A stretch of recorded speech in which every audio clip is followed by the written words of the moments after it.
दर्शकवृन्दहरु तपाईहरुलाई मैले EDB 2025 को लागि फोटो आफ्नो मोबाइलबाट कसरी तयार गर्ने यो सम्बन्धी जानकारी दिन गइरहेको छु। सुरुदेखि अन्त्यसम्म हेरिदिनु होला है। तपाईले मोबाइलबाट EDB भर्दै जानुहुन्छ भने पहिला यो भिडियो हेरेर बल्ल चाहिँ तपाईले EDB 2025 को फर्म भर्नु होला है। फोटो तपाईहरुलाई राम्रोसँग बनाउन आउँदैन भने यो भिडियो हेर्नुस् र चाहिँ मेरो भिडियोलाई लाइक गर्नुस् है। सुरुमा तपाईले आफ्नो मोबाइलबाट चाहिँ सेतो पर्दा अथवा सेतो भित्तामा तपाईले मोबाइल अलरेडी खिचेर राखेको हुनुपर्छ यो मोबाइलमा। सुरुमा तपाई जानुस् गुगल क्रोममा गइसकेपछि यहाँ चाहिँ EDB 2025 लेख्नुस्। EDB 2025 लेखेपछि यहाँ इलेक्ट्रोनिक डाइभर्सिटी भिसा प्रोग्राम लेखेको छ, यहाँ क्लिक गर्नुस्। त्यसपछि चाहिँ यहाँ वेबसाइट खुल्छ, अफिसियल वेबसाइट खुल्छ EDB को। त्यसपछि स्क्रोल गरेर तल लग्नुस्। म तपाईलाई अहिले फोटो मात्र सिकाउन गइरहेको छु है। तपाईलाई EDB 2025 को फर्म पनि भर्न सिकाउन गइरहेको छु म, अर्को भिडियोमा बनाउँछु मैले। त्यसपछि यो फोटो एक्जाम्पलमा जानुस्। फोटो एक्जाम्पलमा गइसकेपछि अर्को पेज खोल्छ, स्क्रोल गरेर तल लग्नुस्।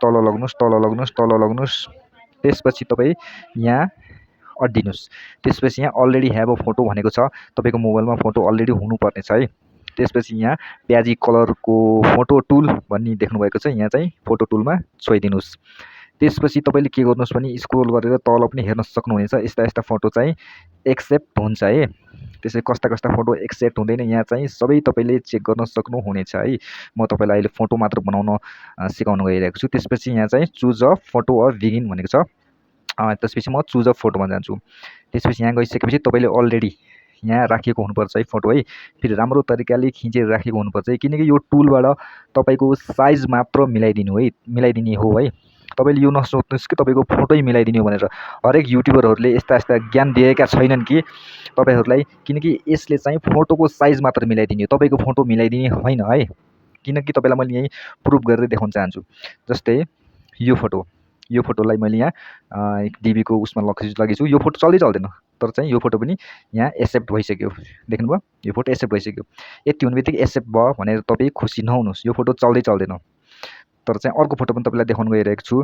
त्यसकारणले तपाईलाई म भन्छु फोटो चाहिँ ब्याकग्राउन्ड व्हाइट हुनुपर्यो, राम्रो तरिकाले नेचुरल हुनुपर्यो, कुनै पनि फिल्टर युज गर्नु भएन तपाईहरुले।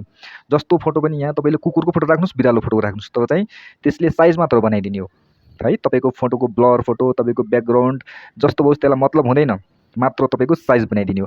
अर्को पनि तपाईलाई एक्जाम्पल देखाउन गइरहेको छु। जस्तो यो फोटो मैले यो स्क्यान गरेको फोटोको यहाँ ल्याएछु मैले, ल हेर्नुस्, यो फोटो पनि एक्सेप्ट भयो भन्दैछ। यहीँबाट बुझ्नुस् यसले मिलाइदिने तपाईको साइज मात्र हो, तपाईको फोटोको क्वालिटी मिलाइदिने हैन, तपाईको फोटोको ब्याकग्राउन्ड मिलाइदिने हैन। यसले तपाईको फोटोको कुनै पनि केही मिलाइदिने हैन, मात्र यसले साइज मिलाइदिने हो यो टुलले। त्यसकारणले गर्दाखेरि तपाईले राम्रो तरिकाले खिचेर राख्नु भयो भने मात्र यसले चाहिँ साइज मात्र मिलाइदिने हो। ल मैले चाहिँ खिचेर राखेको फोटो यहाँ ल्याउन गइरहेको छु। यो चाहिँ मैले फोटो स्टुडियोमा खिचेको हो, सिलेक्ट गरेर डन गरे। ल हेर्नुस्, यो चाहिँ यसले साइज मात्र मिलाइदिएको है। यो साइज यो चाहिँ एकदम सुटेबल छ EDB 2025 को फर्म भर्नको लागि। यति गरिसकेपछि यहाँ ग्रीन कलरको रातो बोर्डर आउँदै ग्रीन कलरको बोर्डर आउँछ। यति भएपछि यो फोटो सिलेक्ट भयो, साइज मिल्यो। त्यसपछि एक्सेप्ट एन्ड प्रोसिडमा जानुस्। त्यसपछि यसलाई चाहिँ डाउनलोडमा गएर यसलाई चाहिँ डाउनलोड गरेर यसलाई EDB 2025 को फर्ममा युज गर्न सक्नुहुनेछ दर्शकवृन्द है। यति भन्न मात्र हो है मैले भिडियो बनाएको तपाईहरुको लागि। भिडियोलाई लाइक प्लिज गरिदिनु है, अरु माझ पनि यो पुगोस् भनेर लाइक चाहिँ गर्न नभुल्नु होला। हस्त धन्यवाद।